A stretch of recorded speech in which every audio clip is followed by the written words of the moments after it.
What's the meaning of Brown v. Board of Education?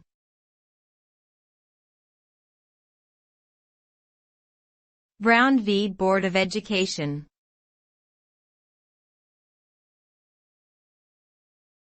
Brown v. Board of Education.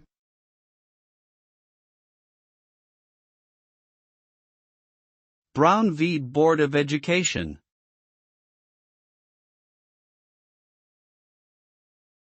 Brown v. Board of Education.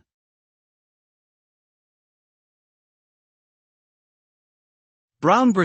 Board of Education was a landmark case in the United States that challenged the segregation of schools based on race.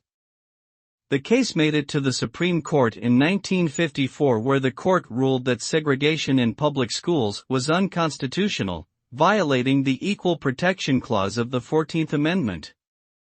The ruling stated that separate educational facilities for African American and white students were inherently unequal and that all children should have access to equal educational opportunities regardless of their race.